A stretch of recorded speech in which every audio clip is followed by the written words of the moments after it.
A huge beam of lightning hit the ground, devastating everything around it. This power came from a man known as the Fist King, who had mastered Jiangyu with his own hands. He was so famous for this title that few remembered his real name. This was Dan Wuzing, the great fighter, who now faced a complicated situation. With a shocked look, he reacted to something terrible that had just happened. In his arms, he held the body of one of his seriously wounded comrades. The hero believed he had been caught off guard in an ambush by a mysterious group. Now he found himself alone in the middle of a desolate battlefield. Looking around, he noticed the bodies of his enemies scattered across the ground. However, on a nearby cliff, only 2 opponents were left standing. He saw that both seemed very skilled and wondered where they had come from. Even though he was exhausted, the warrior stared at the 2 with unwavering determination. He then decided to return their subordinate by throwing the body in their direction. The man on the cliff begged for help from the sword demon, his leader. However, the sword demon ignored the plea and struck down his own companion. Dan Wuzing was completely shocked to witness such cruelty. The enemy had eliminated his own ally without the slightest hesitation. At this point, the protagonist realized that the opponent fought dirty. The symbol on the man's sword, combined with his merciless actions, caught Wuzing's attention. Putting the pieces together, the King of Fists finally began to recognize the foe's identity. He questioned whether the 2 enemies belonged to the demonic faction.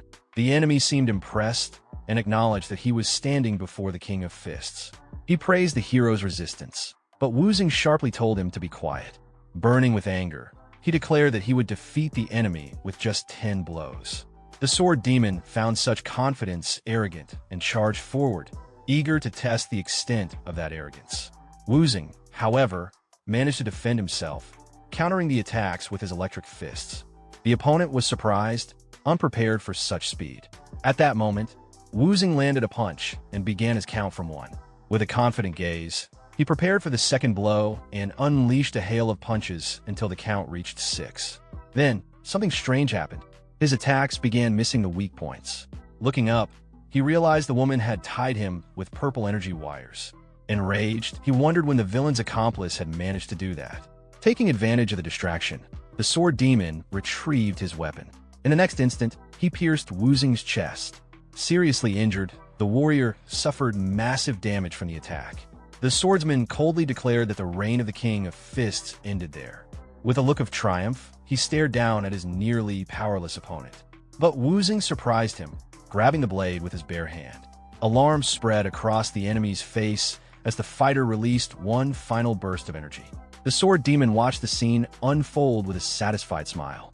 He then approached the fallen body and praised the Fist King's skill. The explosion left behind a massive crater and a path of destruction. The woman joined her partner and commented that the situation had been extremely dangerous. The villain bent down to mock the warrior in his final moments. But Wuzing summoned his last strength to deliver one final punch to the enemy's face. With that, he completed his 10th blow, leaving the enemy in complete shock. The hero felt his life slipping away and accepted that his reign as the King of Fists had come to an end. In his final thoughts, he regretted one thing he couldn't do. He had wanted to strike the enemy one more time before his journey ended. And so, Dan Wuzing, the King of Fists, was defeated by the demonic faction. Meanwhile, in a safe house on Joa Mountain, something strange was taking place. A mysterious crow watched a young woman inside one of the rooms.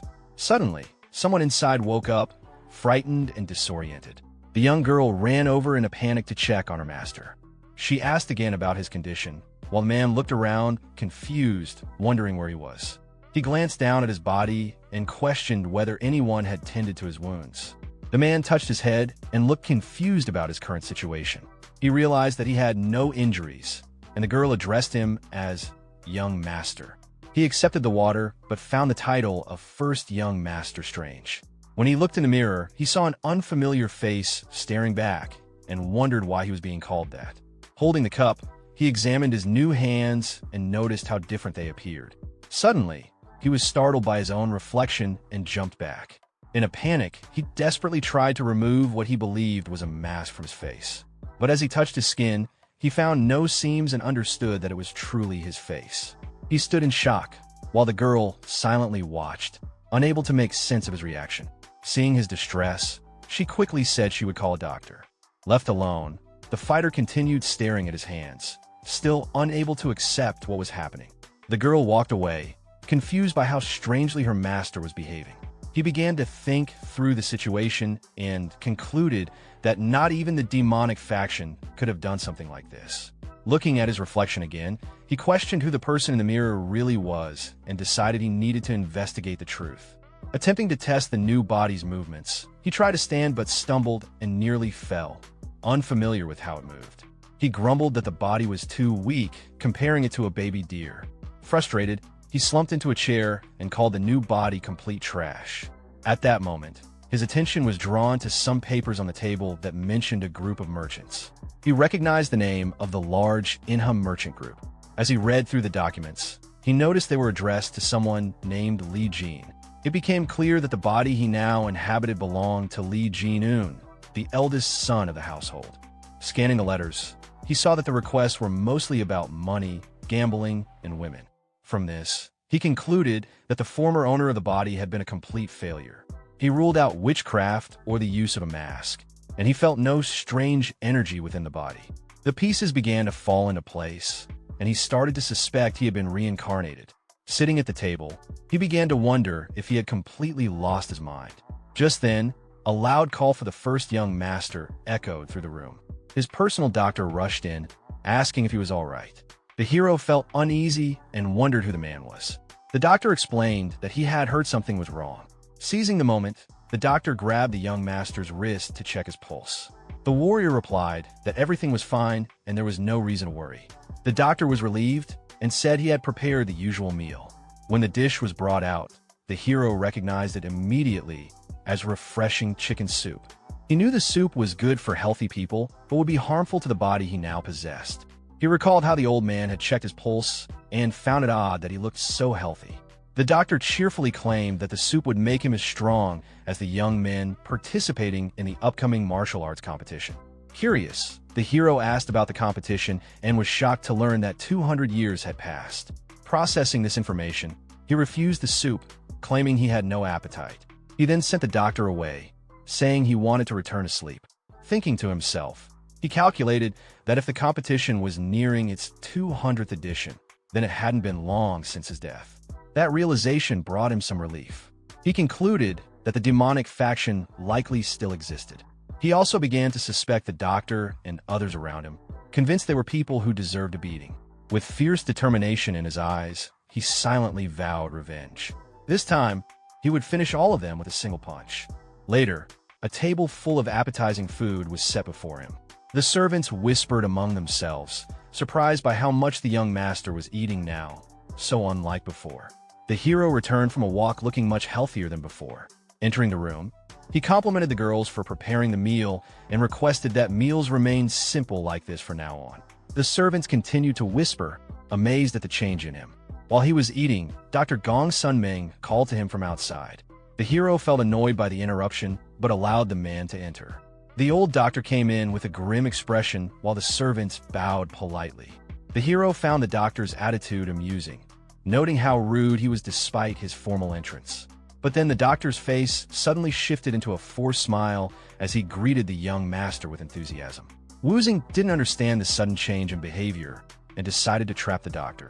He calmly asked what the doctor wanted. The older man stood there, speechless. The gentleman said he had come out of loneliness and remarked that his effort had been in vain, since the young master appeared healthy. With an ironic smile, the protagonist questioned what kind of effort he was referring to. He then asked if that effort had been an attempt to poison him with the soup. The doctor stood in shock, unable to believe what he had just heard. He tried to defend himself, insisting that the soup was a nutritious tonic. But the hero continued provoking him, saying he thought it was poison meant for someone in his condition. The doctor grew furious and reminded the young man that he was his personal physician. Realizing he was no longer welcome, the gentleman turned to leave the room. However, the warrior suddenly called him by name, making the doctor visibly nervous. With an intimidating gaze, he asked who the true master of the house was. The doctor cringed, recognizing that he had crossed the line with his earlier behavior. Then the hero broke the tension with a laugh and said it was just a joke. After that, he asked the doctor to bring the writing tools. Once ready, he ordered the man to write a letter as he dictated the words. The first line stated that he would stay in the village due to his illness.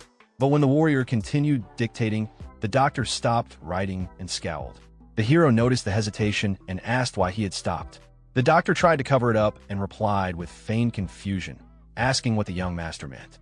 Suddenly, a small gold bar flew through the air and slammed into the wall, narrowly grazing the doctor's neck and leaving him terrified. With a serious expression, the hero warned him that he was no longer the same Lee Jin-un from the past. The doctor, alarmed, asked what the young master meant by that. The boy began to explain everything, starting with the dragon phoenix soup. He said that for healthy people, the dish could serve as an invigorating tonic. But for someone sick like him, it was practically poison. The warrior insisted that a real physician should have known this. The doctor stood still, quietly analyzing the situation. Then the hero asked whether he had thought the pulse check would go unnoticed. The doctor was even more stunned by that revelation. But the protagonist added that the most important part had yet to come. With no appetite, he ordered everyone to leave the room and take the tonic with them. Looking directly at the doctor, he stated that the man hadn't even managed to hide his intentions.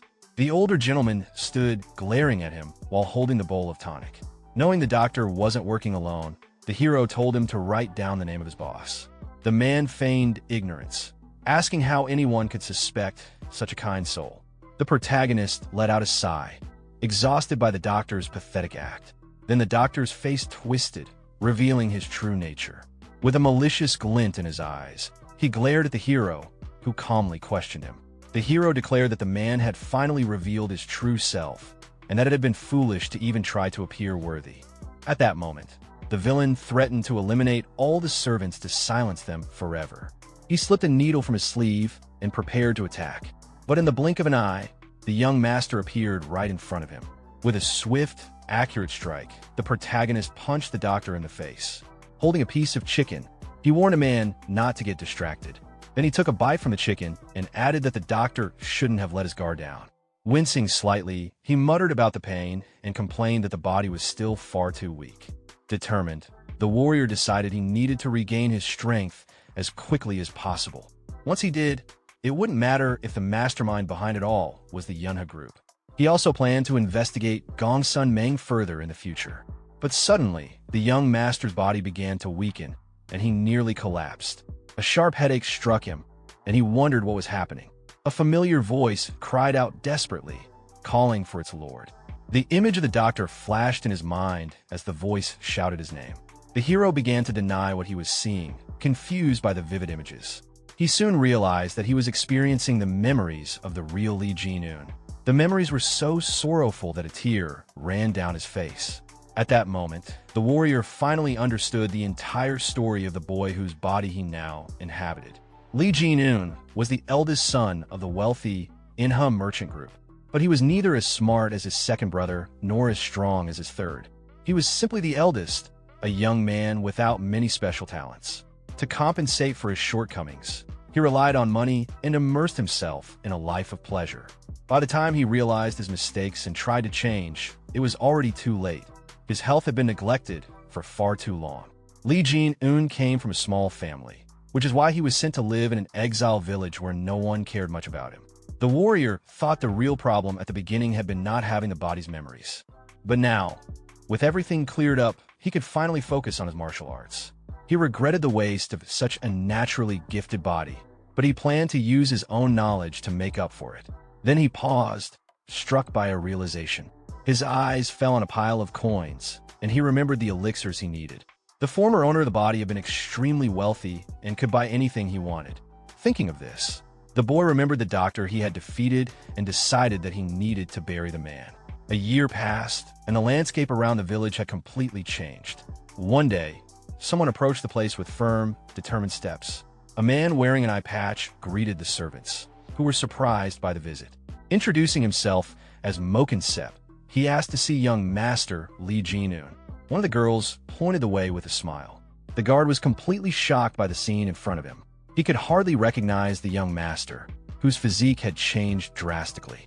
The boy now had a muscular, well-defined body thanks to his intense training. Several seasons had passed since the warrior had begun dedicating himself to growth. During this time, He had manifested his energy core and mastered the arts of survival, including the art of mobility, body art, and the quick step. He had also mastered the 10-phase lightning art, which allowed him to control lightning itself. The hero reflected on how smoothly his training had gone so far. To test his new skills, he performed an impressive acrobatic move. At that moment, a solitary leaf floated down in front of him. Without even moving, it was sliced perfectly in half, a clear sign of how far he had come. Despite all this progress, the warrior still felt that it wasn't enough. Then a voice called his name, breaking his concentration. He turned to see the visitor. The guard introduced himself again as ManhwaCapped, saying it had been a long time since they had seen each other. He handed over a letter from the main clan. Without speaking, the boy extended his hand. ManhwaCapped was shocked and wondered where the weak, fragile young man had gone. As he handed over the letter, he complained that his arm hurt under the young master's grip. The hero simply stared at him in silence. Moments later, the two sat together as the warrior carefully read the letter. It revealed that his father had suddenly collapsed and was now bedridden. The boy noticed the message lacked any clear explanation for the cause of his father's illness. When he asked about it, the guard hesitated before revealing the truth. He explained that the Ayang clan was responsible, blaming them for absurd protection fees. The hero asked if the Ayang clan had done anything to justify the tax increases. The guard angrily replied that they had not, calling the other clan dogs. He added that the Little Divinity sect had also tried to impose outrageous taxes. According to him, the Ayang clan had refused to help and done absolutely nothing in return. Even the captain of the guard had been unable to protest to Ayang who. The hero recognized the name, recalling that Ayang who was a powerful and well-known figure. With a confident smile, the boy asked if the situation would be resolved by dealing with the Ayang clan. The guard was shocked and admitted there was another reason behind the patriarch's collapse. He revealed that the second and third brothers had drawn swords and fought in front of their father.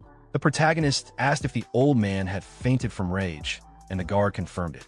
The warrior could hardly believe that his own brothers had fought so recklessly before their father. But he quickly decided that he could no longer sit back and observe. He stood up firmly and handed the letter back, telling the messenger to keep it. With a composed, determined posture, the young master declared that he would personally take care of all family matters. ManhwaCapped was stunned by the complete change in his lord's demeanor. Back at the clan, the guard excitedly reported that Lee Jin-un had become a perfect martial artist. But another man, overhearing the story, burst into laughter. With a mocking grin, he scoffed at the idea of a useless Lee Jin-un becoming a martial artist. Laughing loudly, he said that if that were true, he himself must be a legendary master. Another nearby man told him to stop joking and try to be a bit more convincing. But deep inside, Han Yip seemed thoughtful as he considered the possibility that the story was true. As the vice captain of the guard squad, he began to wonder if Jin-un had truly recovered his health. He remembered that the young master had always possessed a good physique since childhood. He then asked the guard when the heir planned to return to the clan.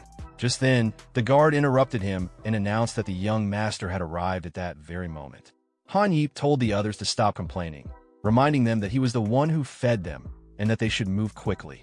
Finally returning home, the hero stood before the imposing headquarters of the Inha merchant group. He was stunned by the grandeur of the estate, thinking to himself how insane it all seemed. The warrior realized that the body's former owner had been even wealthier than he had imagined. He dismissed his servants and said he would go see his father immediately. As he walked alone through the property, he began to reflect. It struck him as odd that no one had come to greet him upon his return.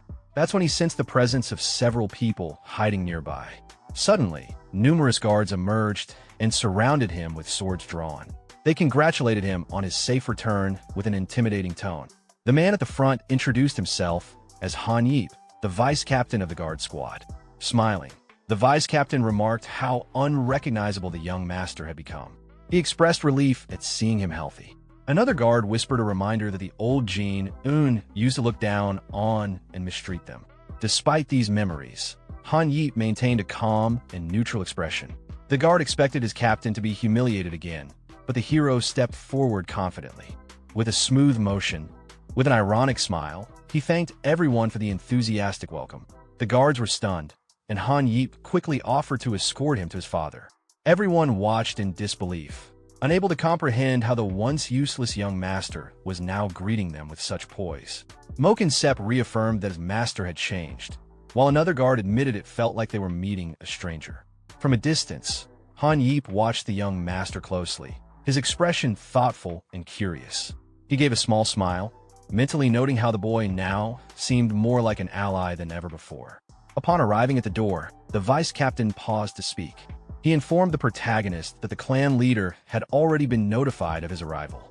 The warrior nodded and thanked him. His younger brother suddenly appeared behind him. With a casual, mocking attitude, the younger one couldn't resist taunting. He called attention to the scene with a sarcastic remark, clearly trying to stir trouble. Both the guard captain and the protagonist turned to look at him. The younger brother then stepped closer, placing a hand on his older brother's shoulder. His touch wasn't friendly. It was filled with arrogance, meant to provoke. With a smug expression on his face, he insulted the protagonist by throwing out an old nickname, mocking him as the perverted Jin Ian, a label meant to belittle and shame. Without stopping, the younger brother continued his verbal jabs. He made fun of the protagonist's facial expression, claiming it looked like he had completely changed and even had the nerve to glare now, something he found laughable. As he spoke, he pressed down harder on the protagonist's shoulder, trying to assert dominance. The guard captain, observing the tension, became nervous. He thought to himself that this was going to get ugly again, just when the protagonist had returned. Trying to defuse the situation, the captain stepped in and gently removed the younger brother's hand from the protagonist's shoulder. He attempted to lighten the mood, joking that the two brothers were finally reunited after such a long time and must be overjoyed to see each other. But the younger brother didn't take it well. He slapped the captain across the face without hesitation, annoyed and offended. With a sharp glare, he demanded to know how the captain dared to touch him without permission. Watching this, the protagonist began to feel irritated. Meanwhile, the younger brother wasn't finished. With a threatening glare, he looked between the captain and his older brother and snarled that dealing with one worthless fool was already bad enough. But now even the vice captain seemed to be disrespecting him. The protagonist didn't respond. He stayed calm, simply looking back at his younger brother. But that only fueled the younger one's arrogance. He pushed further, asking if he should teach the protagonist a lesson so intense that he'd never even dare to meet his gaze again. Just then, something shifted. The protagonist gently raised his hand and rested it on his brother's cheek. He softly called his name, Ja Ian. Annoyed by the gesture, Ja Ian tried to respond with more venom. But before he could finish speaking, the protagonist suddenly slapped him hard across the face. Ja Ian fell to the ground, shocked. He looked up in disbelief, demanding to know what the hell had just happened. But the protagonist ignored his outburst. Instead, he crouched down, placed a firm hand on Ja Ian's shoulder, and gripped it tightly.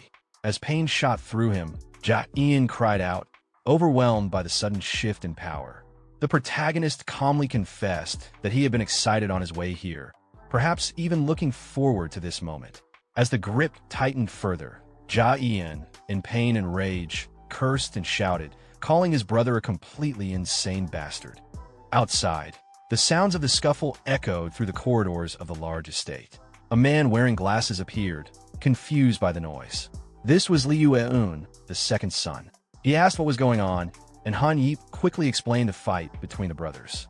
Liu immediately assumed that the third brother had been harassing the eldest again. He shouted at the guards, demanding to know why they hadn't stopped the fight sooner. But the protagonist turned to his younger brother and told him to be quiet. They were standing in front of their father's room. Just then, a weak voice called out Liu's name from within the room. What Wyan and the others saw next left them stunned. Outside their father's room, Wang stood calmly, holding their eldest brother in place. Yan was struggling, but Wang had completely subdued him without breaking a sweat. From within the room, a voice called out to Wyan, but he couldn't respond. His mind was still reeling from the sight of Wang's dominance. Nothing about what he was seeing matched what he had expected. The scene shifted to a more composed setting. A quiet room awaited with a steaming teapot on the table, its gentle heat contrasting the underlying tension in the air.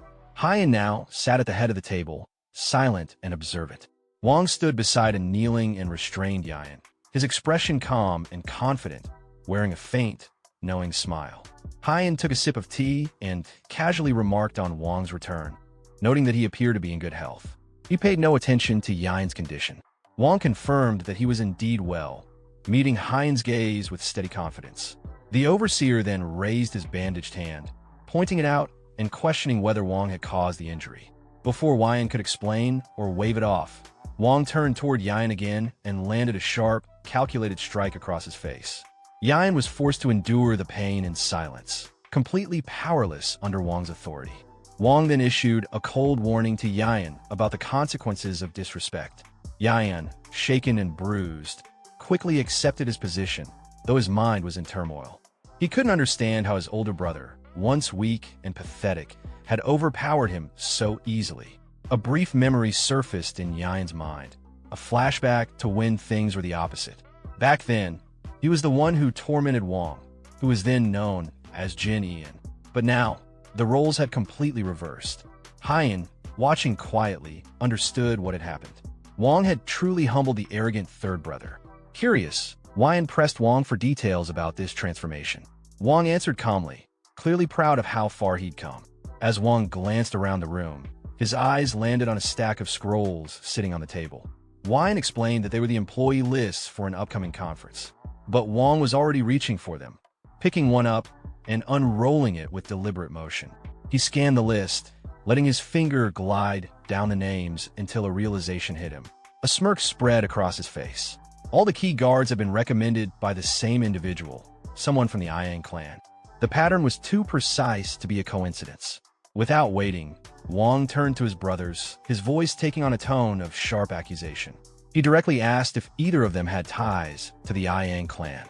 Hyan was too stunned to reply, and Hyan immediately panicked, denying everything in a frantic voice. Both brothers reacted with disbelief, protesting the accusation and calling it absurd. They insisted that they were loyal, that they'd never betray the family or their father's business. They swore to protect everything, no matter the cost. Wang took their responses in stride, clearly satisfied. With a cool remark, he noted that their loyalty had saved him the effort of dealing with them further. He then shifted focus to the upcoming conference, confirming with Hyan that all the high-ranking officials would be present. Once Hyan affirmed it, Wang made his own announcement. He would be attending the meeting himself. Then, without waiting for questions or objections, he turned to leave, stating plainly that he was going to see their father. His calm authority left his brothers speechless. As Wang exited, Hyan broke the silence.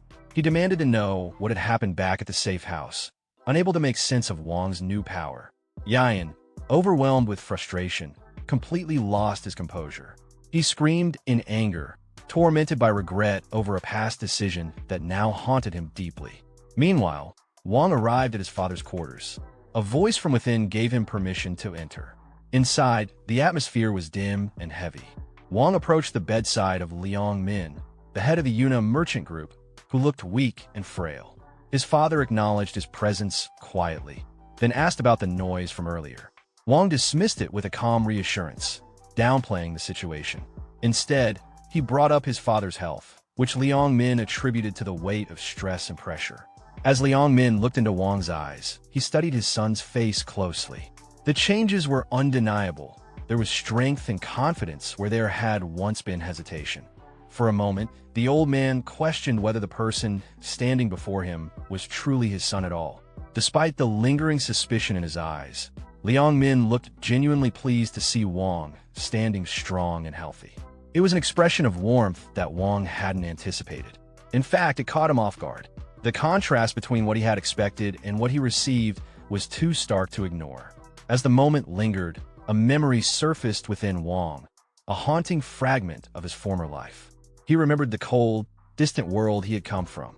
Back then, he was an orphan, untouched by a father's love, shaped by hardship and emotional isolation. The concept of paternal affection was foreign to him. It wasn't part of his reality. Yet Jinian's memories, those belonging to the original son, painted a different picture. The bond between his father and son had once been rich with connection, though now aged and strained. Wang looked down at the frail hand resting in his own. There was a softness to the moment as he gently gripped it, his expression deep and contemplative. His father, once a towering figure of strength and command, now lay worn and diminished, consumed by illness. It stirred something strange inside Wang, something he wasn't used to. He tightened his hold slightly, not out of force, but out of something more conflicted. A mix of unfamiliar emotions swirled in him.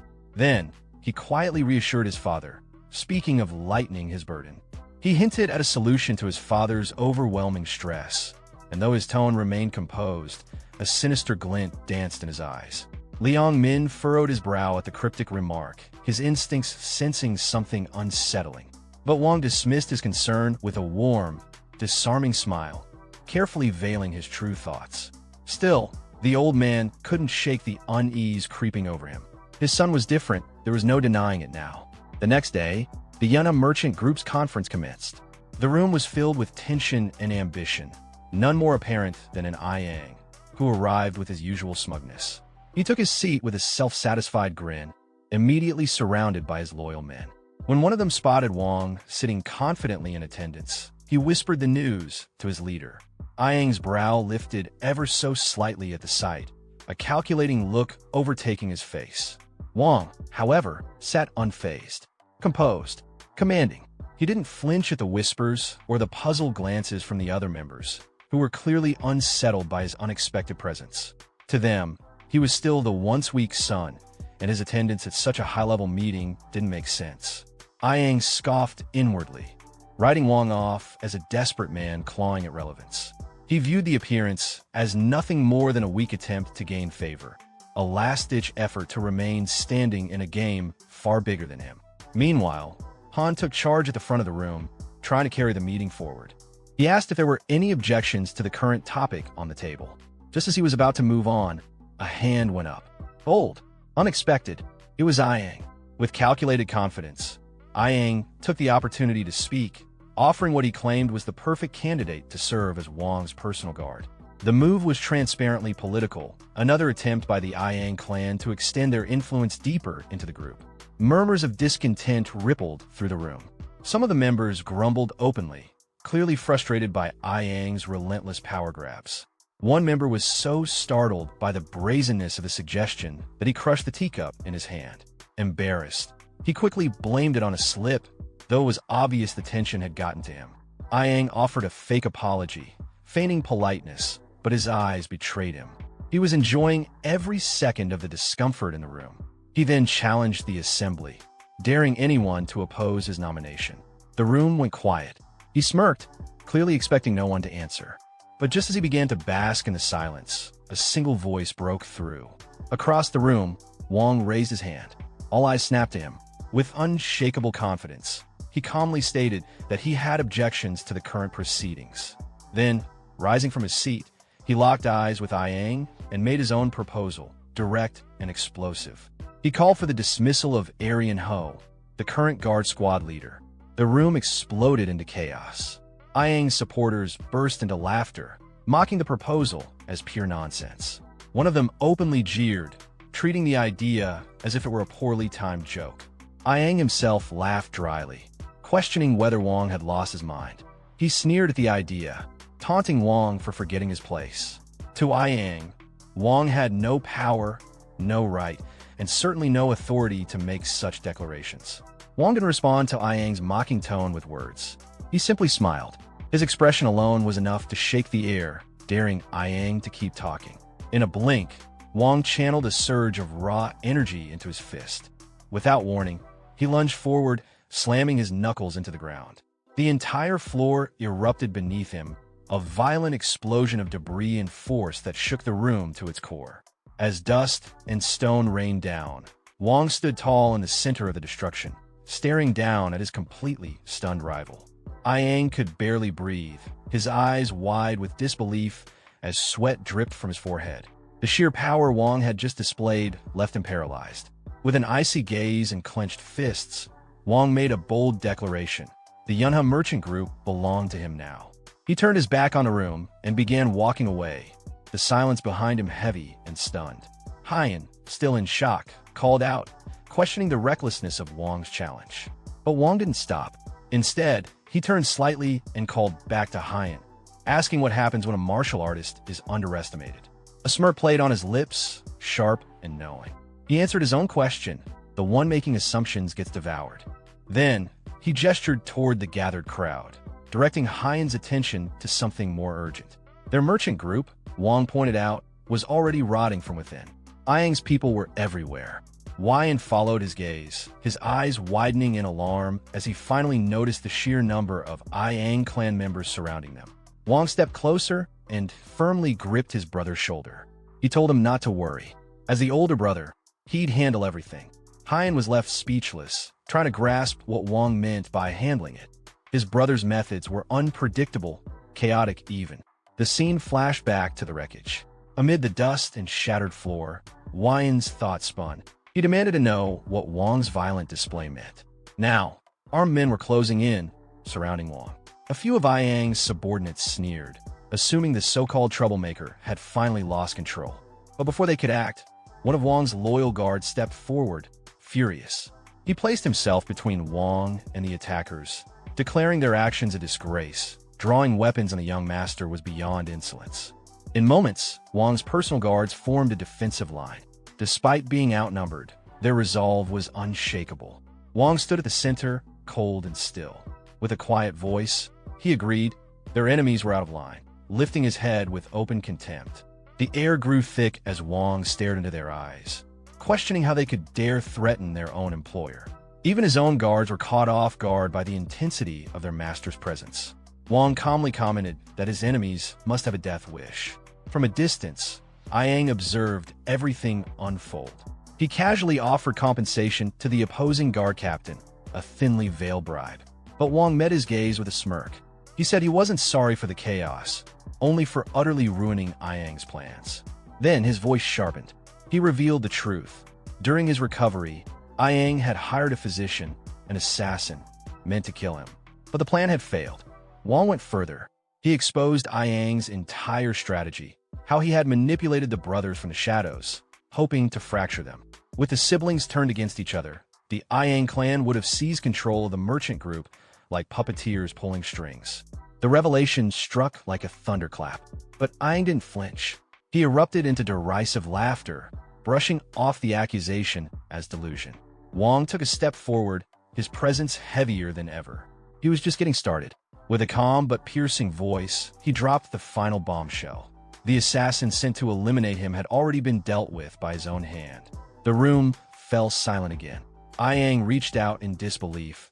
He looked him in the eye and calmly confirmed it. He had swiftly eliminated the assassin. Wang stood calmly.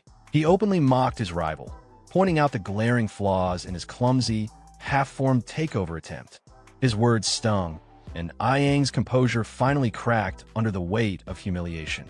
Fueled by fury, Ayang gathered a surge of energy into his fist. The air around him crackled as raw power coiled in his arm, and he stepped forward with murderous intent. But Wang didn't flinch. He simply watched the incoming blow with a knowing smirk. This was exactly what he wanted. Ayang lunged, unleashing a savage, energy-infused punch aimed directly at Wang. In response, Wang summoned his own vibrant blue energy, meeting the attack head-on. The two fists collided with a thunderous explosion of light and force, sending shockwaves through the conference chamber. Ayang was thrown backward, pain surging through his arm as it trembled from the impact. He stared at Wang in disbelief, the realization dawning. Wang had mastered a formidable martial art. The sheer force of the exchange left no room for doubt. His own guards, witnessing this display, stood frozen. None of them had known the depth of their master's strength. Wang tilted his head with a playful smirk and casually asked if it was really okay to hit someone fresh out of recovery. Then, with a mocking chuckle, he added that if the duel was official, then surely everything was fair game. Ayang's face twisted with rage as he sensed his rival's confidence bleeding into every word. Seeing their captain challenged so brazenly, Ayang's men quickly jumped in, shouting to declare the battle an official duel, with the entire room as witnesses. The guard captain grinned, thinking Wang had been cornered by the formal terms. But Wang simply adjusted his robes with calm precision, shaking his head. He rejected the offer flatly. He wanted none of their rules. Instead, he raised his fist and demanded a life-or-death duel, no constraints. Ayang's expression shifted. He begrudgingly acknowledged Wang's advanced skills, assuming the strength came from training under some prestigious sect. Without another word, he rushed in, declaring that Wang's inexperience would be his downfall. But the moment Ayang's leg came flying, Wong moved with elegant precision, effortlessly parrying the kick. He smirked and mocked his opponent, questioning what exactly counted as experience in his eyes. Ayang's disbelief deepened as Wong stood there, crackling with lightning, dismissing the lecture on experience entirely. Then, with a sudden motion, Wong fired a devastating counterattack. Ayang's body was launched across the room, a blur of limbs as he crashed into the ground, completely overpowered. Blood stained his lips as Ayang struggled to process what just happened. Wong approached, his smirk deepening, now ready to deliver a true lesson in combat. Activating his enlightened mobility art, Wong distorted the space around him, blinking forward at impossible speed. In an instant, he was in front of Ayang. Ayang barely had time to raise his sword before Wong's hand caught it mid-swing. Sparks exploded as flesh met steel, but Wong didn't budge. With one swift motion, he deflected the blade entirely, forcing Ayang backward. His boots carved trenches into the ground as he fought to stay upright. The duel intensified. Blow after blow, the two clashed in a blur of strikes, each movement laced with lethal precision. But Ayang was slipping. He barely managed to block the next strike, and in that instant, he understood something was terribly wrong. The way Wong moved, the timing, the power, the footwork, none of it aligned with a novice. It wasn't just raw strength. It was technique refined through brutal mastery. Ayang suddenly felt as though he were facing not a young upstart, but a seasoned martial grandmaster. Unwilling to accept the truth, Ayang pushed down the fear rising inside him. With a snarl, he summoned his energy once more, readying a desperate counterattack. His men, watching anxiously from the sidelines, erupted in cheers. They were certain their captain was about to unleash his finishing move. Ayang gathered every ounce of strength he had left, channeling it into his most powerful technique. The three-form sword arc his pride burned hotter than ever. The thought of being defeated by someone he considered a mere brat was unbearable. With fury coursing through him, he lunged forward, unleashing a rapid, energy-infused sword strike meant to end the duel once and for all. But in the blink of an eye, Wong vanished from his sight. Ayang's breath caught in his throat. He couldn't track him. Before he could even turn, Wong reappeared behind him, glowing fist already poised. With a chilling calm, Wong delivered a final, devastating blow. Ayang's face twisted in agony as the force slammed into him. His body was lifted off the ground, sent flying backward like a ragdoll, crashing into the floor with bone-rattling impact. Silence fell across the battlefield. Onlookers stood frozen, eyes wide with disbelief. No one had expected the once-dismissed Wong to hold such overwhelming power. One of Ayang's men rushed forward, horrified by the captain's condition. Meanwhile, far from the chaos, the scene shifted to a peaceful room overlooking a serene landscape. Inside, a tenant respectfully offered a drink to an older man, possibly Liang Min, the merchant group's head. The old man paused, his eyes narrowing slightly as he absorbed the news of the duel. Hands clasped in front of him, he reflected quietly, the weight of realization settling on him. Something about his son, Wong, had become undeniably clear. Back at the battlefield, Wong stood tall over his defeated opponent. His expression remained calm and resolute. Ayang lay broken on the ground, his body limp and battered from a single, decisive blow. His subordinates swarmed to him in panic, shouting in desperation. One of the men glared up at Wong in disbelief, but Wong met the gaze coldly and asked if he too wanted to share his captain's fate. The man hesitated, then swallowed his anger. Cradling his injured leader, he grudgingly acknowledged that the duel had been fair and free from interference. But then his voice turned low and threatening. He warned Wong that this victory came at a steep price. The Ayang clan would not forget this humiliation. They would drag the Yuna merchant group into endless revenge and political sabotage through every deceptive means available. Wong remained unmoved. He replied without hesitation that he had never expected a life without conflict. This path was his choice. He laid out his code simply. Kindness would be returned in kind, and grudges would be paid back equally. He made it clear that this duel and everything that followed was his personal responsibility, not the merchant group's. That declaration sent a chill through his brother, who cried out in alarm, realizing the danger Wong had just chosen to face alone. But Wong was unwavering. He He announced with full conviction that the Yuna merchant group belonged to him now. Recalling his father's gentle smile, he spoke of the group not only as a business, but as a legacy entrusted to him, a responsibility he would protect no matter what. He honored the loyal guards who had stood by him even when he was treated as a discarded heir. He spoke of the humble servants who had cared for him without hesitation.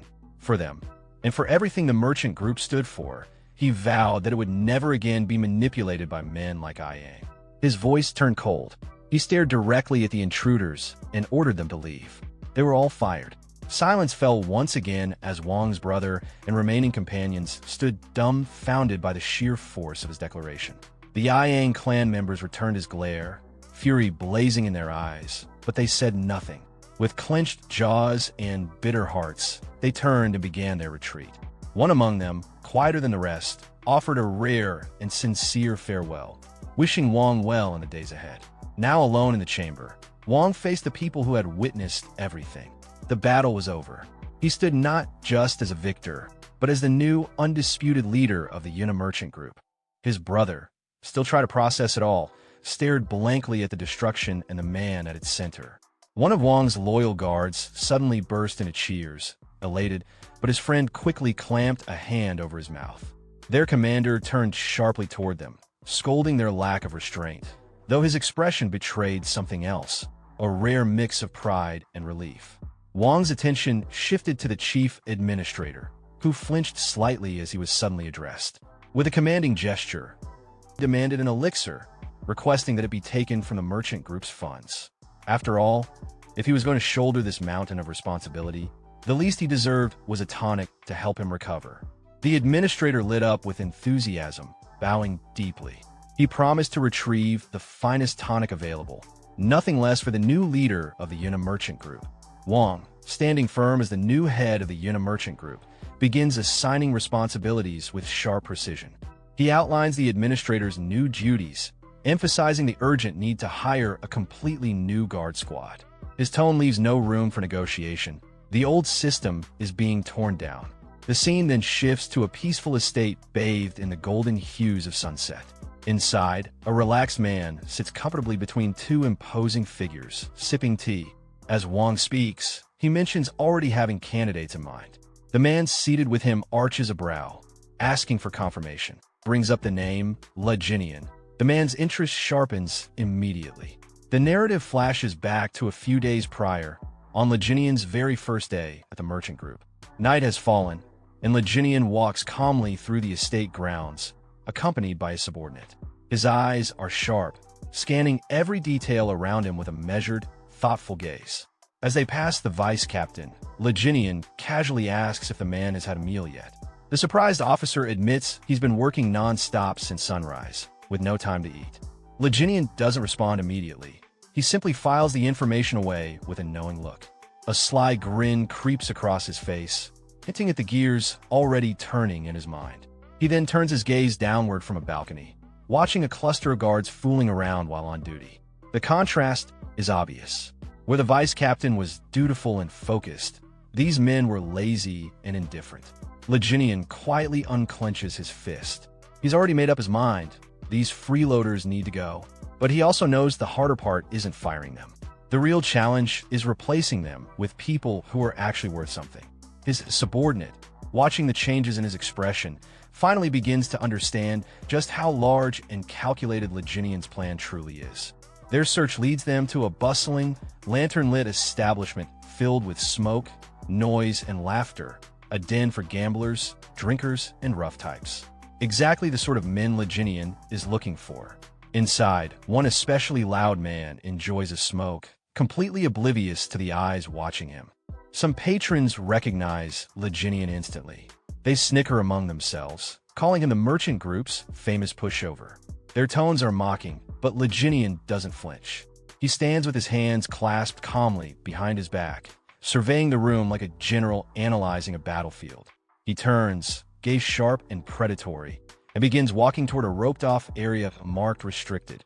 A large bouncer, armed with a trident, stands in front of a set of ornate double doors. The bouncer smirks at his approach, mockingly greeting him as young master, expecting yet another bribe or groveling favor. But Leginian's expression turns cold. He dismisses the man's familiarity and commands him to open the door.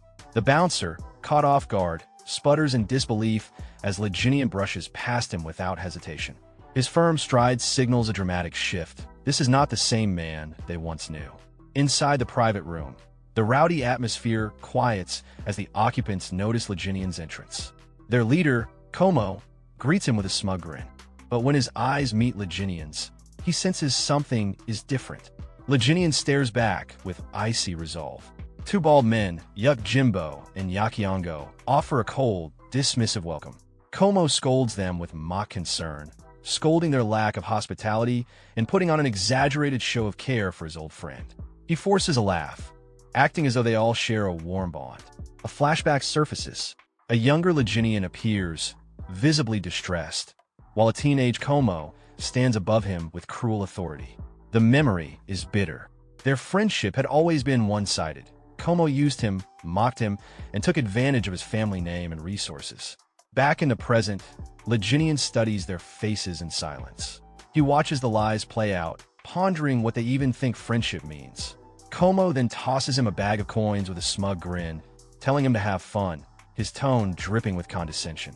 He laughs about finally having his favorite pushover back, promising a big treat, all at Leginian's expense. But this time, Leginian doesn't play along.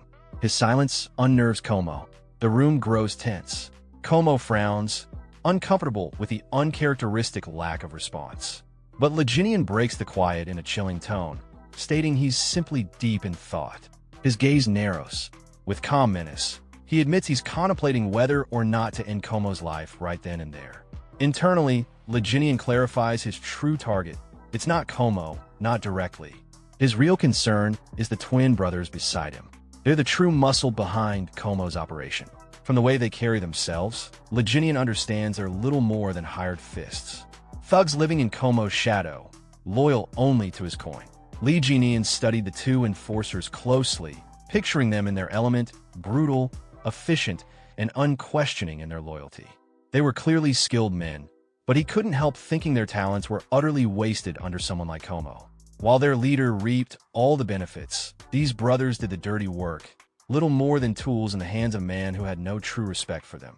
Having reached a firm conclusion, Leginian finally acknowledged Como's repeated questioning. He turned to him with a radiant, confident smile and extended his hand. His first demand, the vault key. Como and his henchmen stared blankly, completely thrown off by the sudden and unexpected request. The gang leader scoffed at the absurdity of it, waving it off like a joke and assuming this was just another round of begging for pocket change. But Leginian nodded calmly, replying that cash would suffice for now. With chilling precision, he began listing out every single coin they had extorted from him over the years: forced investments, rigged games, even exaggerated medical bills. As he reached the end of his calculations, he concluded the total debt, 100,000 Niang. He then paused, tilting his head slightly, wondering aloud if perhaps he was being too lenient. Como barely held back a laugh. He covered his mouth as his shoulders shook, trying not to burst outright.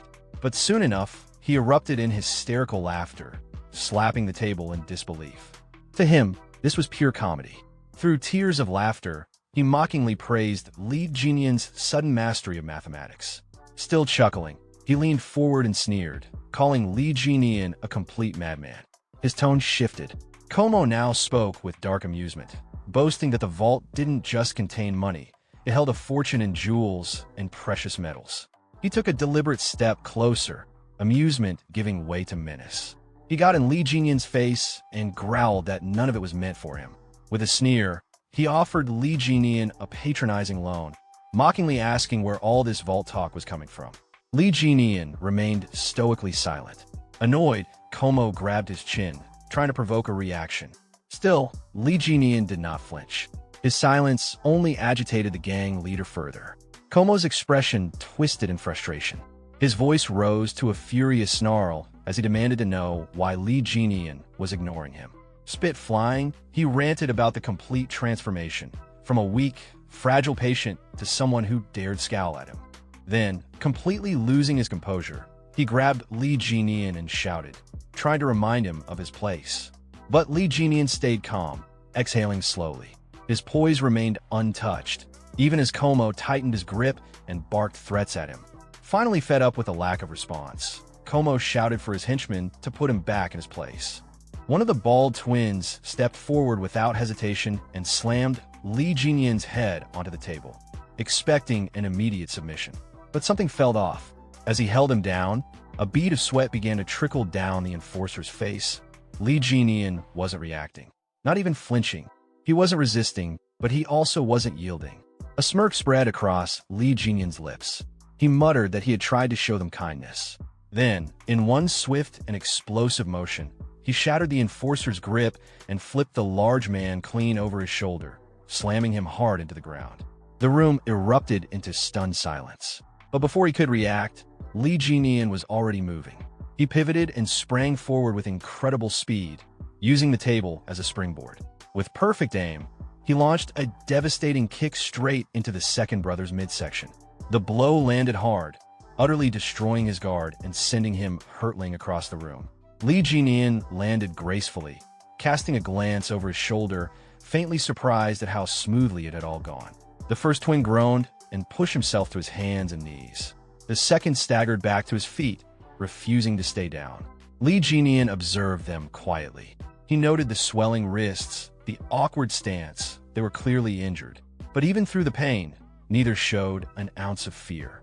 Only fierce, unshakable determination. A confident smirk formed on Li Jinyan's face.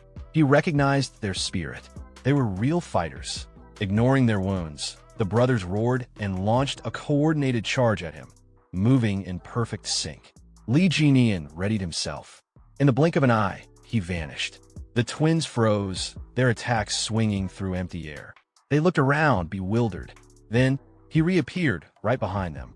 Before they could turn, he seized both their heads with a crushing grip, completely halting their momentum. His smile widened just slightly. Their strength was admirable, but they lacked leadership. With no hesitation, he slammed their heads together with brutal force, dropping both enforcers to the ground instantly. As their unconscious bodies hit the floor, Li Jinyan issued one final, cold warning. And then silence. Only one person remained conscious in the room. Como. He stood frozen, sweat dripping down his face, too stunned to speak. He had just watched his two strongest men get dismantled with ease. Li Jinyan turned his attention to him with a pleasant smile. Calm, composed, and terrifying, he addressed his dear friend, Miamo. After Li Jin finishes off the guard, he turns to face his friend. His posture is calm, but clearly implies the confrontation isn't over. He's signaling that there's only one thing left to deal with, and it's the person standing in front of him. His friend reacts with alarm, the realization hitting him that he's next. The sudden shift in power makes him nervous and panicked. Li Jin then casually rubs his hands and closes his eyes, smiling as if this situation is lighthearted, but the smile is sharp, like a predator playing with its prey.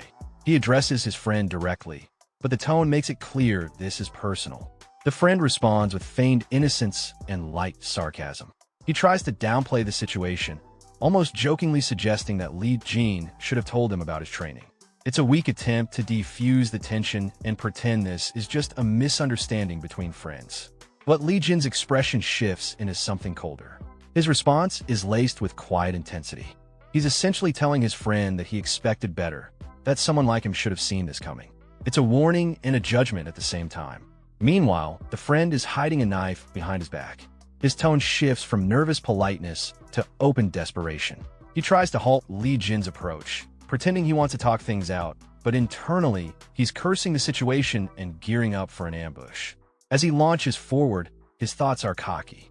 He still underestimates Li Jin, believing he's just a weakling pretending to be tough. He thinks a surprise attack will end things instantly.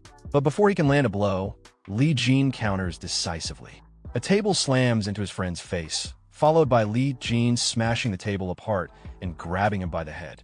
After seizing control, Li Jin calmly follows up with an electric attack. He could have killed him, but didn't. Outside the room, a guard hears the chaos and panics. He hides himself, thinking that things have escalated far beyond what's normal. The situation is dangerous, and someone could genuinely die. Back inside, Li Jin releases his friend, who drops to the floor in a daze. Li Jin sits beside him, composed but focused, as if watching a dying ember flicker. He tries to jolt his friend back to awareness, not out of concern, but control. The friend begins to laugh, not out of joy, but sheer disbelief. It's the kind of unhinged laughter that comes when someone realizes they've completely lost. He then manages to speak weakly, asking what Li Jin wants. He's confused, disoriented, and trying to understand what Li Jin's goal even is. Internally, he's overwhelmed. He starts questioning everything, wondering what Li Jin was really doing during his supposed recovery. He remembers things that suddenly make sense in hindsight, suspecting that Li Jin had been training in secret. The realization hits hard. Maybe all of this was premeditated. Maybe this beatdown wasn't just self-defense, maybe it's revenge. But he can't believe he was bad enough to deserve this. Or at least, that's what he tries to tell himself. The fear builds. He begins to truly wonder if this is the price for his past cruelty. He starts suspecting that Li Jin might have orchestrated all of this, the timing, the attack, the exposure. In an effort to shift the mood, he suddenly stands and acts overly cheerful, a complete 180 from just moments ago. His performance is clearly fake, but he hopes to divert Li Jin's attention. Instead of offering what was demanded, he suggests an alternative, anything really just to stall or misdirect. Li Jin responds with interest, but doesn't make his intentions clear.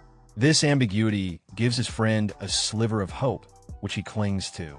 Sensing a possible opening, the friend becomes excited. He references their long-standing relationship, appealing to nostalgia and shared history. It's a manipulative move, trying to reframe the conflict as a misunderstanding between old friends rather than consequences for betrayal. Li Jin acknowledges the sentiment in a neutral way, appearing to accept the idea of friendship, but without much emotion. His friend takes this as a good sign, becoming animated, relieved. He even celebrates the moment as a turning point, convinced that things are resolved. He suddenly pulls Li Jin into a hug, acting as if everything's forgiven.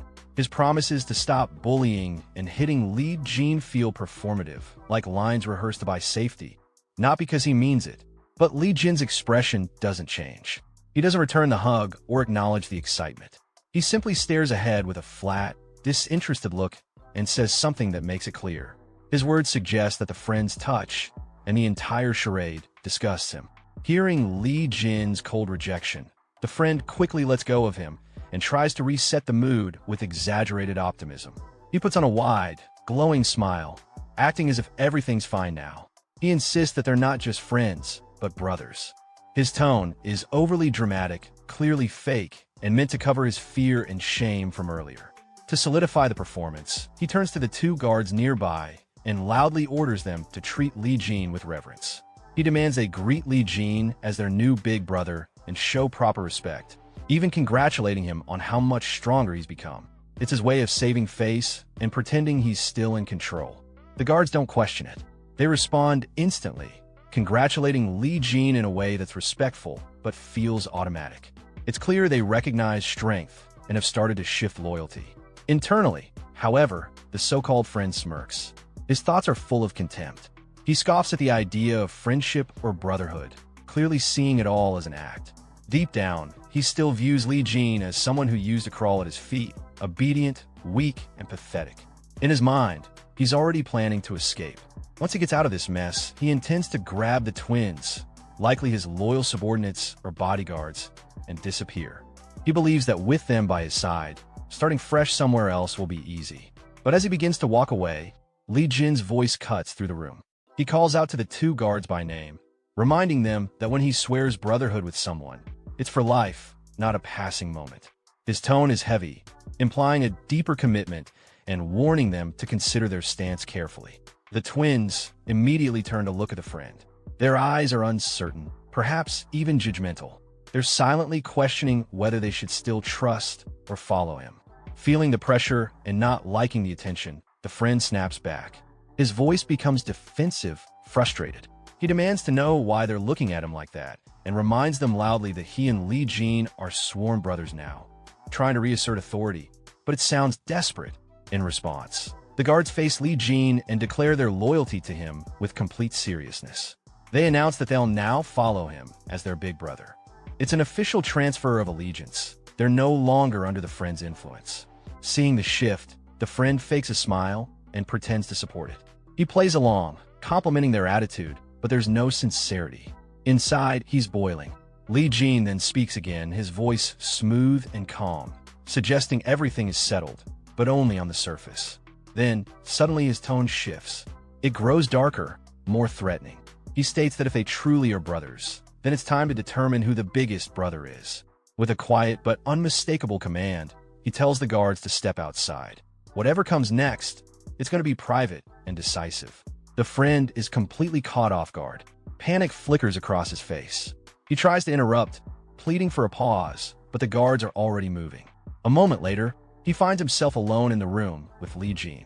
Li Jin looks at him with narrowed eyes and asks what he's trying to do. The friend, growing more uneasy, begins to question Li Jin's motive. In his head, he's wondering, what exactly is Li Jin after? Li Jin gestures for him to hurry up and make a decision. This throws the friend off. His thoughts spiral. He wonders if Li Jin isn't after money, as he originally assumed. Could there be something else? Li Jin responds again, now openly critical. He calls out how the friend had used the guards for personal gain, manipulating their loyalty for selfish purposes. He's calling out the way the friend operated and declaring it wrong. Then, surprisingly, Li Jin smiles brightly. The mood shifts for a moment. As he raises a fist with resolve, he declares his new intention: to properly guide those who followed the wrong leader.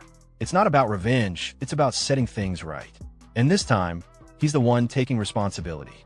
Hearing this, the friend sighs, not from relief, but from resignation. His face falls, disappointment clouding his expression. He weakly tells Li Jin to just take the money and be done with it. He grabs his head in frustration and despair. Emotion spills over as he bitterly complains. Li Jin has already beaten him up, and now he's even taking the two people who were closest to him. It's too much. Then his frustration explodes. He screams that what Li Jin's doing is no different than telling him to die, that he's being pushed to the edge. Li Jin turns slightly, calm as ever, and repeats the word kill, as if he's considering it. And then, without another word, he kicks his friend in the face. The blow is brutal and sudden, meant not just to hurt, but to humiliate. His face shows a mocking expression, and the words that follow sound like sarcastic praise, pretending to thank him for his efforts. But it doesn't stop there. Li Jin launches a series of punches, not even giving his opponent a moment to breathe. Each strike is fast, merciless, and unrelenting. There's no hesitation, just raw, controlled fury. The friend, now overwhelmed and terrified, thinks he might actually die. The pain, the power, the relentlessness, it all becomes too real. For the first time, he fears that Li Jin isn't just proving a point. He might be serious. Barely able to speak, he manages to get a few words out, a plea. He says he'll hand something over, but Li Jin only leans in with a cold, unreadable look. His face shows no pity. He says he can't hear him, forcing the broken man to repeat himself. With no pride left, the friend finally says it clearly. He'll give up the keys. He begs for mercy, asking to be spared. After Li Jin's final mocking remark, Myungo, beaten and bruised, tried to regain some control over the situation. He asked sarcastically if he should show respect now that they were supposedly friends. But instead of responding with words, Li Jin suddenly grabbed him and threw him hard toward the door. Myungo crashed through the door, breaking it as he tumbled outside. The two guards standing nearby saw him fall and immediately called out his name, shocked by the sight of him in that condition. Li Jin watched him with an unreadable expression, silently wondering how Myungo still had the nerve to laugh in that state. Lying on the ground, Myungo was overwhelmed by disbelief. In his thoughts, he questioned whether Li Jin was even sane anymore. The guards, seeing their former boss sprawled out like that, asked if he had really lost. With a weak voice, Myungo admitted defeat. He told them that from now on, they should serve Jin Eon instead. Inside, he felt deeply embarrassed but held back his emotions. Still, he tried to reason with himself. Maybe it was better for the twins to follow someone like Li Jin, someone who could give them a better life, perhaps in a more stable place like the Alinha Merchant Guild, instead of keeping them stuck in this run-down gambling den. As he thought about it, a tear slipped from his eye. He had spent a long time with them and believed they shared a bond. But before he could dwell on that feeling, the twins spoke in unison. They said they understood, and they thanked him sincerely. Hearing that, Myungo looked at them with irritation. Later, He muttered to himself in frustration, calling them ungrateful and cursing the old saying about never trusting those with black hair. He then made his way upstairs toward his room. On the way, people in the building recognized him and started whispering. They called him the walking corpse and commented that now, without the twins, they might actually be able to beat him. He ignored the voices and kept walking, head lowered. But suddenly, a group of men stepped in front of him, surrounding him. One of them mentioned that now that the twins were gone, things had changed. Myungo looked at them calmly and acknowledged how bold they were all being now. Then he raised his voice, claiming his reputation and daring them to come at him if they were serious. One of the men mocked him, saying it was pathetic how someone in his condition still talked tough. The group raised their weapons and moved in to attack. Seeing the situation, Myungo instinctively raised his hands to protect himself. In his mind, he felt the fear set in. He really might die here. But before they could strike, someone intervened. Lee Jin suddenly appeared, fighting off the attackers as he walked through, casually carrying goods looted from Myungo's room. He made it clear that he didn't approve of these people jumping Myungo now, especially when he was already injured. He reminded them that these same people were once too scared to even look at Myungo properly, and now that he was weak, they were trying to pile on. After dealing with the attackers, Lee Jin continued walking, barely looking at Myungo as he passed by. Myungo, still lying on the ground, muttered a bitter remark, annoyed at how cool Lee Jin was acting. A short while later, he and the twin guards were walking toward the exit. One of them turned to him and quietly thanked him for helping Myungo. Then, both of them bowed respectfully and repeated their thanks. As they left to carry out Lee Jin's orders, he watched them go, thinking to himself. He recalled how many people had wondered why the twin guards stayed loyal to Chul Myungo for so long. From old memories, he remembered that some said they had been brought there and sold as slaves, while others believed they followed him purely out of fear. Even Lee Jin once thought that way. But now, looking at them with a more thoughtful gaze, he realized the truth. They hadn't been slaves, and they hadn't stayed out of fear either. As he walked on, he quietly acknowledged something else to himself. Even in this second life, understanding people's real intentions was still difficult. Unbeknownst to Lee Jin, someone was secretly watching him from behind pillar. The observer, wide-eyed in disbelief, whispered to himself. He couldn't believe what he was seeing. In his thoughts, he questioned it again. Could that really be Jineon? Sometime later, the scene shifts to Jan, who is grumbling to himself. Ever since Jean came back, there hasn't been a single peaceful day. He's clearly frustrated. Just the other day, Jean returned with a ridiculous amount of money out of nowhere and brought along 2 big guys as well. At this point, Jan has concluded that he simply doesn't like him. While in the middle of his complaining, he notices some movement. It's none other than Incup, barging into the residence, pulling a huge cart behind him. Not far behind, one is managing the goods, giving orders to the workers to handle everything carefully since they're transporting important items. Curious, Jan approaches and asks what all this is about. His mood suddenly shifts to excitement when he hears that the goods include extremely rare elixirs. One so rare, they're not even available on the market. Just then, a familiar voice draws everyone's attention. It's Jan's father, the old man, who steps out and casually mentions that he was the one who ordered them. Juan immediately urges him to stay indoors since he's not in great condition, but the old man waves it off, saying he's doing much better now. Jan and the turd both ask the old man what he plans to do with all the elixirs. The turd gets especially hopeful, assuming that since Jean only needed one, surely some of the rest must be for him too. But that little dream is crushed the moment the old man clearly states that all of it is for Jean. Still disbelieving, the turd asks again if all those precious elixirs are really just for Jean. The old man explains that one elixir alone isn't enough to change Jin's fate. He reminds them that he's already spent a fortune on the trash guards before, so this isn't a big deal in comparison. In addition, he's already sent letters to their company's regional branches, contacting old friends and respected merchants. He told them he would be buying high-quality elixirs to help the company recover from its current crisis. Since the company's collapse would affect them all, they took his words seriously. He acknowledges, though, that his biggest mistake was putting a rat in charge of the escort group. So now, he feels obligated to clean things up properly. Hannah praises the decision, saying the young leader has the potential to become a great warrior. Everyone around seems to admire Jin's effort and potential, while Jan, and especially the turd, struggle to understand what's going on. The old man laughs joyfully, clearly proud, saying this is finally his chance to spend all the money he's been saving up his whole life. Meanwhile, the turd, his hopes fully shattered, can't even speak. Sometime later, having mentally snapped, the turd is seen wildly swinging his sword like a man possessed. Earlier, he had asked his father where his elixir was, only to be met with silence. The old man had looked at him with clear dissatisfaction and questioned whether he really needed one. Now, driven mad with envy, the turd rants that he can't even breathe peacefully anymore. Everywhere he turns, it's all about Jean. He sulks and cries, convinced everyone's playing favorites and discriminating against him, wondering what sort of miracle Jean must have experienced. That's when he notices movement again. In a blur, Jean runs past him at incredible speed, barely pausing to say that he's just out for a walk. The turd gets pushed aside in the process, and as Jean disappears into the distance, he realizes something strange. Jean is dragging a huge boulder behind him. Not only that, but he has weighted shackles strapped to his legs.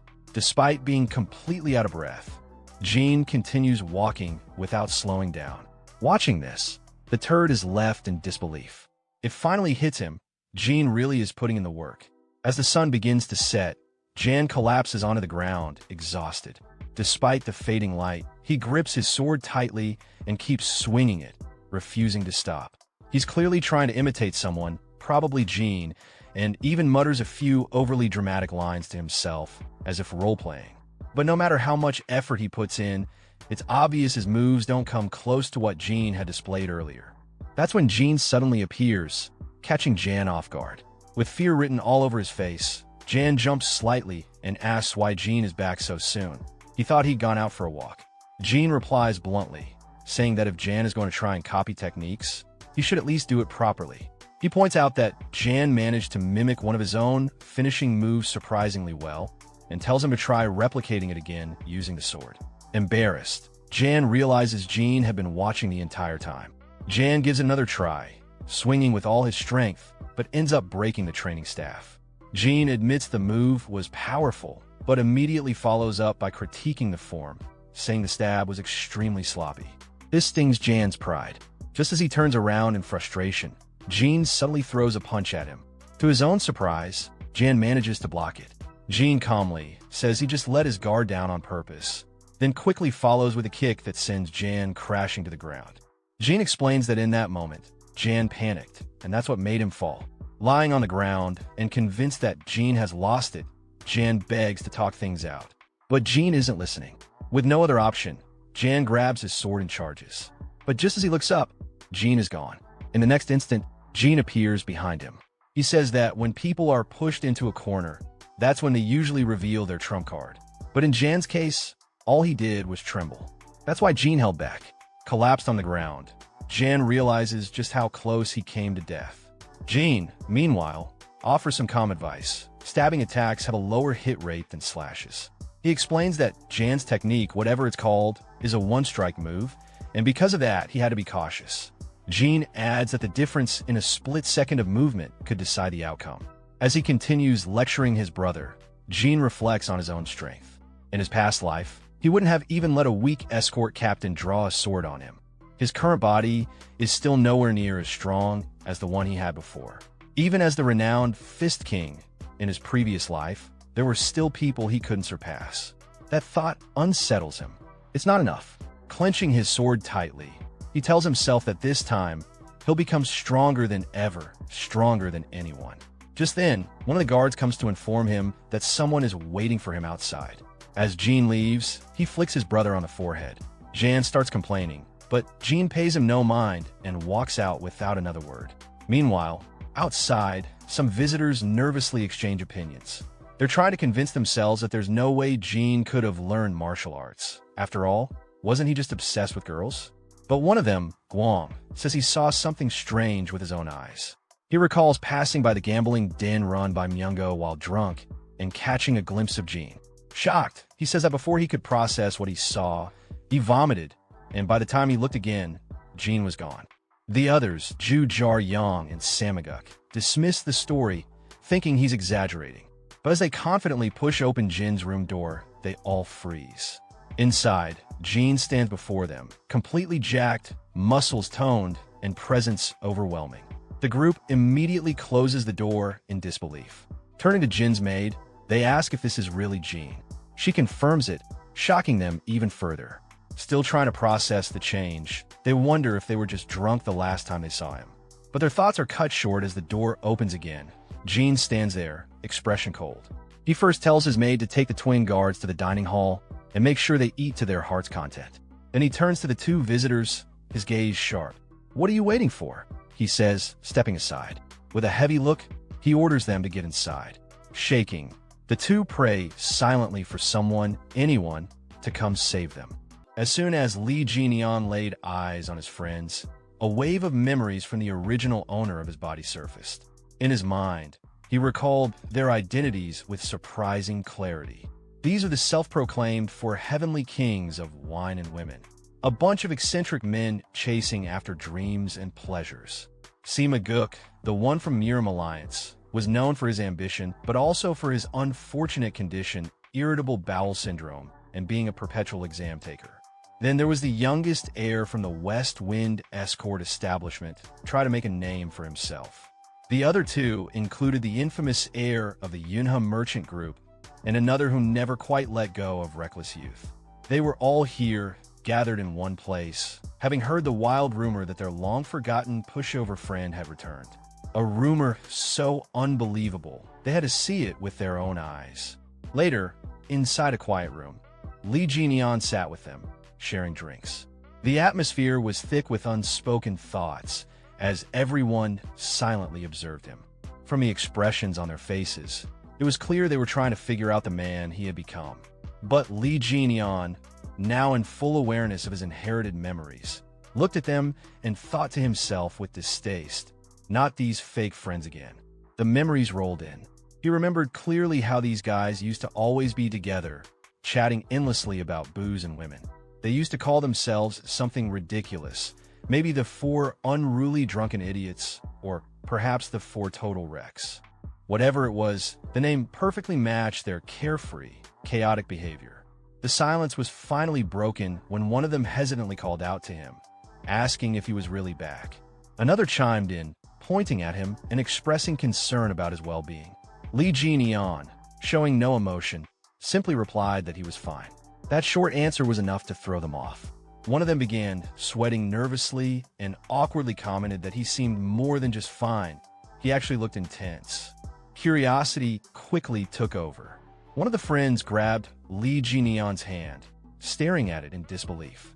He couldn't wrap his head around how someone like Jian could have changed so much. He asked if he had been secretly training all this time. Sima Guk, watching quietly, was more perceptive than the others. He could tell, just by sensing Jian's presence, this transformation wasn't something that could be achieved through sheer training. What he felt was something deeper. This was real martial arts. True strength had taken root in Lee Jian's body, and it wasn't something that could be faked. Their questions continued. They brought up a rumor, something about Jian defeating Ayang Hu. They pressed further, demanding to know who had trained him, convinced that no one could possibly reach that level alone. But Lee Jian just smiled faintly and told them it was luck. That was all. Sima Guk, still trying to piece things together, smiled as well. He suggested that it must have been one of those fateful Jianghu encounters they always heard about but never experienced. Another friend quickly agreed, saying Jian had finally caught a break. He even admitted that at first he didn't recognize him. But that moment of levity vanished in an instant. With a cold and serious tone, Lee Jian raised his cup to his lips and stated something chilling. The man they once knew as Lee Jian was dead. The room froze. Every one of them stared at him, beads of sweat appearing on their faces. The weight of those words hit them hard, and none of them could laugh it off. Breaking the awkward silence, Zhu Jiaoyang, one of the group, nervously asked what he planned to do next. Without hesitation, Jian began to answer, about to mention something crucial, the demonical, but he stopped himself mid-sentence. Instead, he corrected his words, saying that he had debts tied to his sect that he needed to repay. In the meantime, he planned to help out with a merchant group while preparing for that responsibility. Suddenly, Lee Jineon looked toward his friends, his gaze cold and unwavering. With a serious tone, he made his stance clear. He wasn't interested in anything anymore, except getting stronger. His words brought the room to another heavy silence. The air froze for a moment before the group, clearly caught off guard, started panicking and whispering among themselves. One of them, confused, turned to the others and blurted out in disbelief if they had walked into the wrong house by mistake. Another quickly responded, denying any fault and saying it definitely wasn't his doing. As this flurry of awkward energy spread among them, Sima Guk went quiet. He couldn't help but recall an old conversation he'd once had with Lee Jineon. Back then, Jineon had mentioned he was being sent away to recuperate. Sima had reacted with surprise, asking if he was really going somewhere just to recover. Jineon had replied with resignation in his voice, saying it was basically exile, that his father must have been deeply disappointed in him. But Sima, holding a sake bottle in hand with a grin, had encouraged him. He said it was a good thing. This was Jineon's chance to recover, study, and change his life. Back then, Jineon had only responded with a bitter smile, doubting whether change was even possible. Still, deep down, he had hoped for it. Now, returning to the present, Sima Guk poured a glass of wine for Jineon and offered a heartfelt congratulations. He looked at him warmly and remarked with a smile that Jineon had really changed. Hearing that, Jineon froze for a moment, shocked and confused. The sincerity in Sima's voice caught him off guard. The others fell quiet, watching the exchange, and then slowly they too softened. With a smile, one of them chimed in that it really was something worth celebrating. Another added, jokingly, that he always knew this would happen, that they should have kidnapped Jineon before he got sent away. He even blamed the others for not showing up that day. Sima Guk chuckled at that and teased one of the guys, reminding him that he was too hungover to even make it that day. That friend quickly turned away and defensively claimed he was just busy. But the teasing didn't stop. Sima responded with sarcasm, suggesting that taking a dump probably didn't count as being busy. A playful argument broke out as they all started teasing each other. Watching them banter so naturally, Lee Jineon smiled quietly to himself. In that moment, a warm thought passed through his mind. Turns out, even Jineon had real friends. Then, Jineon poured himself a glass of wine and muttered softly, as if confirming something within himself. He looked at the group with a calm, yet confident gaze and declared that he had changed. Then, with a faint smirk, he asked, "What about them?" That question stunned the group for a moment, but they quickly laughed it off, brushing it aside with their usual carefree energy. One of them joked that if they were the type to change easily, they wouldn't be themselves. Feeling the shift in mood, Jineon awkwardly suggested they stop talking about such things. Everyone raised their cups and clinked them together, laughing loudly, the tension melting away into genuine camaraderie. As the laughter faded, Ju Jaryong looked quietly into his cup, deep in thought. He recalled their old days together, back when they were just a bunch of naive kids. They had all thought of themselves as frogs stuck in a well, unable to see the vast world outside. But now, looking at Lee Jineon, he realized that one of them had already climbed out and seen that world for himself. Some time passed, and the gathering began to wind down. One of the friends told Jineon he had a good time today, and that if he ever needed anything, even from a bunch of wrecks like them, he should reach out. Ju Jaryong called out with playful excitement, urging Jineon to train hard so he didn't get beaten up somewhere again. Sima Guk patted Jineon on the shoulder with a proud smile and congratulated him once more on his transformation. As they finally prepared to leave, Jineon walked with them to the gate, waving goodbye. His friends waved back, their faces lit with sincere warmth. Later, as they walked through the streets of the city under the night sky, Guang looked up and let out a quiet thought. Among all of them, the one who had been the biggest screw-up had come back, all grown up, and that made it feel like their youth had truly come to an end. Sima Guk, feeling a bit tipsy, rubbed his head and admitted that he was feeling strangely lonely today. He told the others it was time to go. One of his friends quickly asked where they were heading, jokingly suggesting a brothel. But Sima Guk immediately shut that down, annoyed, saying they were going home. He reminded the guy he had flunked out and told him to go study. calling him an academy dropout. Zhu Jiaoyang laughed and, not taking offense, repeated what he always said, that it's not that he's bad at studying, just really bad at exams. Guang then looked at Sima Guk and casually asked if he wanted to stop by Sweet Scent House for one last drink. The scene shifts to the Sweet Scent House. A warrior was kneeling in front of the little deity sect leader, Yom Jisong, reporting what happened at Li Jinian's gathering. When Yom Jisong heard the report, he hit the table and asked in disbelief if Ayang, who was really dead. Then he asked whether the heir of the Yunhe merchant group was actually that strong. The man confirmed it with a disappointed look. The fight hadn't even lasted 30 moves. Ayang, who had been completely outmatched. He thought back to the fight, clearly frustrated, and admitted to himself that Jinian's skills were on another level. Yom Jisong, now a bit more composed, commented that it was impressive. He asked what kind of weapon Jinian had used. The man answered that Jinian fought using only his fists. Yom Jisong raised an eyebrow. A swordsman losing to someone who didn't even use a weapon, it wasn't a good look. He shook his head and said it was a disgrace. The man hesitated, then asked about taking revenge. Yom Jisong replied that there was no reason to. It was a fair duel, and they weren't the kind of group to seek revenge over that. Still, the man pushed the issue. He mentioned that Yom Jisong and Ayang, who had been friends, and said there should be some honor between them. Before he could say anything more, Yom Jisong killed him on the spot. A girl standing nearby was startled by the sudden act. Yom Jisong looked at the body and simply said that no one befriends a corpse. Then he ordered his men to take the body away. One of them responded right away. Noticing the girl, Yom Jisong turned to her and apologized for not seeing her standing there. Her name was Saran. Then, sounding annoyed, he said the drink didn't taste good anymore and told his men they were heading back. A servant replied, confirming the order. Later, while thinking over the situation, Yom Jisong noted that the Yunhe merchant group had not only refused to pay taxes, but had also killed Ayang Hu. He looked concerned and wondered aloud how to respond to that. One of his men commented that it seemed like the merchant group didn't even recognize the authority of the little deity sect anymore.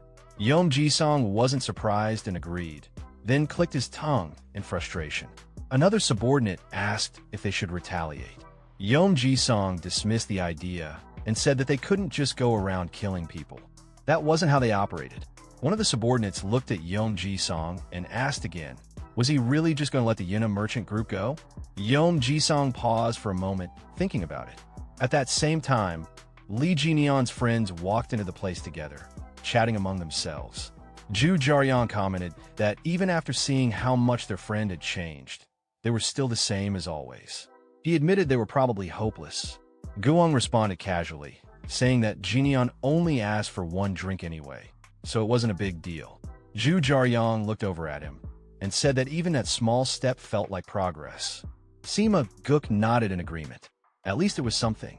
As Sima Guk passed by the sect leader, he overheard Yom Jisong quietly say to his subordinate that he didn't know what would happen next, but he did want the Yunhe merchant group's money. That stopped Sima Guk in his tracks. He turned to glance back at Yom Jisong, thinking to himself about what he'd just heard. The Yunhe merchant group. Yom Jisong, unaware that anyone was listening, continued talking. He mentioned that Li Xiaogman, the elder of the Yunhe merchant group, was known to be a skilled negotiator. Rumor had it he was far wealthier than people assumed. Then he wondered out loud, how much would the young heir of such a group be worth?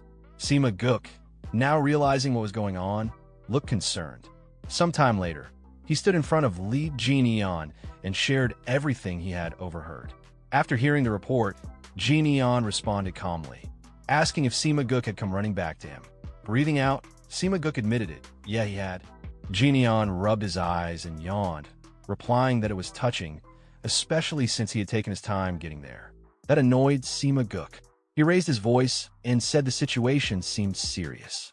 It looked like they were planning to attack Jinian at any moment. Still thinking things over, Sima Guk added that now that Ayang, who was gone, Jinian's house didn't have proper guards anymore. He asked if they should reach out to Guang for help. Jinian, meanwhile, remembered something Makin Siep had told him earlier, that the little deity sect had been planning something behind their backs with Ayang Hu. He kept a calm expression as he asked Sima where those people were now. Sima replied that they were probably already back at their base. Jian told him to come inside for now. Sima was confused and asked where he was going, but Jian didn't answer right away. A bit later, inside the house, the two of them were getting ready. Jian handed something over and told Sima to put it on. Looking around the room in confusion, Sima asked what it even was and where they were. Jian explained that it was the guard squad's warehouse. Then, turning to him seriously, Jian asked if he knew the way to the little deity's sect's base. He told them to get dressed quickly. They needed to be back by breakfast. Sima looked surprised. He asked if they were really going right now. Just the two of them? Starting to panic, he reminded Jian that it was just the two of them, and over there was the entire little deity sect. He said Jian didn't even know what they were up to. But Jian picked up a knife and held it up. He said it didn't matter. That's exactly why they needed to move first. Sima still looked unsure and tried to say something in protest, but Jian interrupted him, calling him Murim Alliance hopeful. Jian tossed the knife gently toward him. He told him to lead the way. The scene shifted to the little deity's sect's base.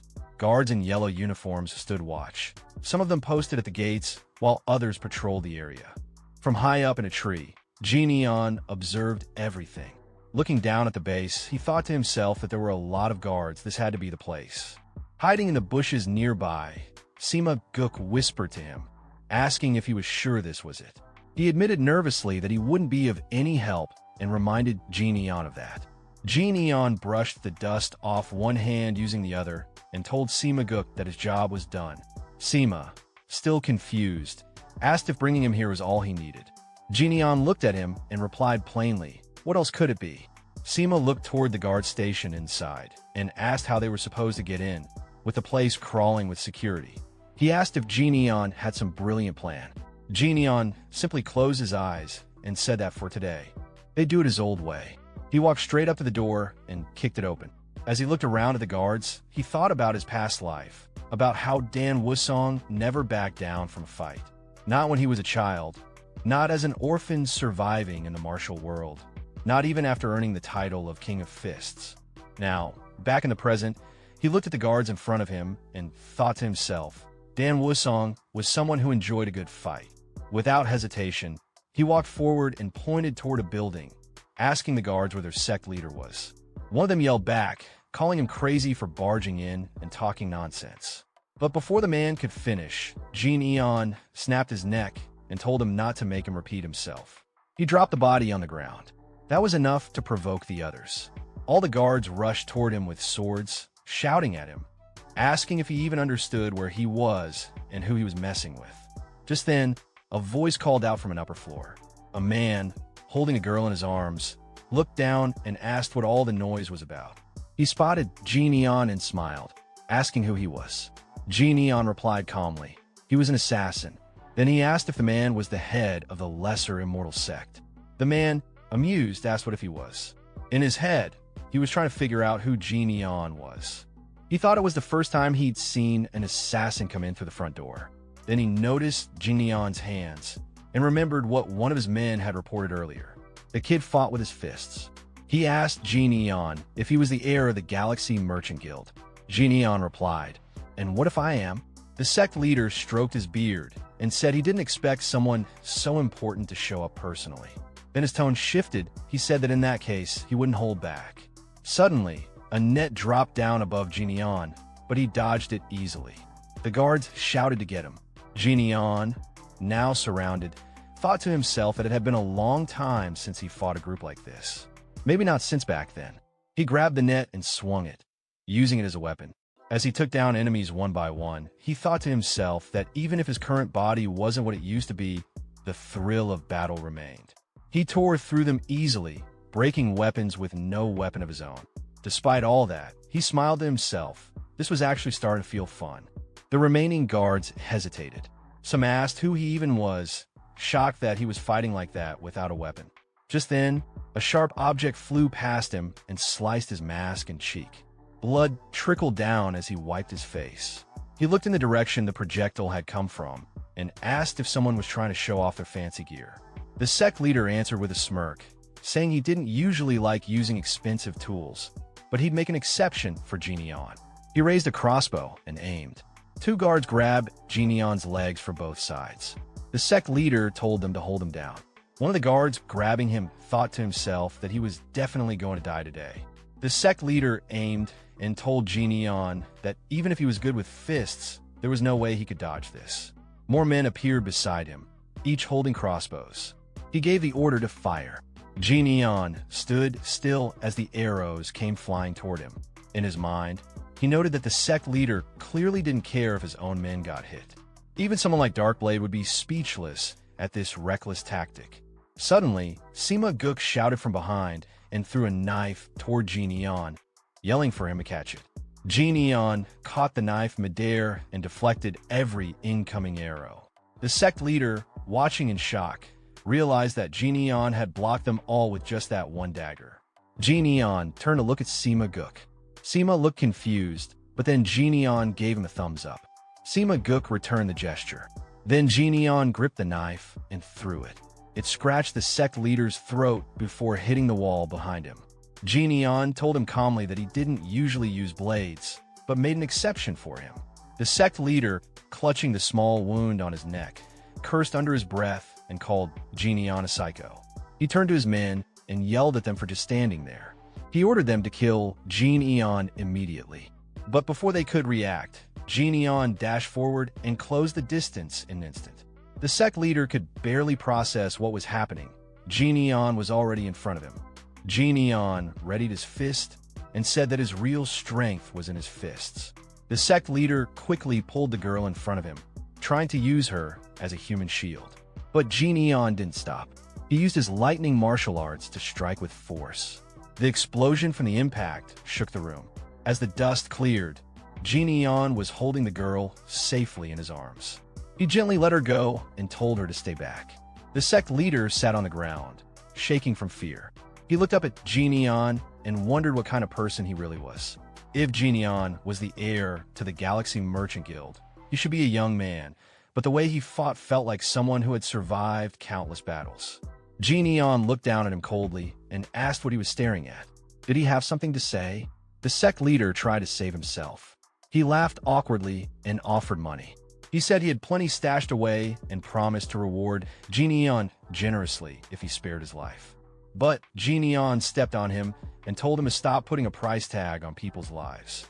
He pulled back his fist and said he didn't need any of it. The sect leader could keep his money. Then Jinion drove his fist into the man's chest, piercing through his heart and killing him instantly.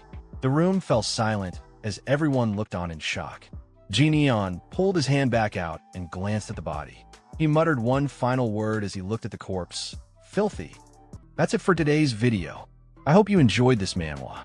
Thank you so much for watching, and I'll see you either in a new manhwa recap or in the next episode of this one. Until then, take care and bye-bye.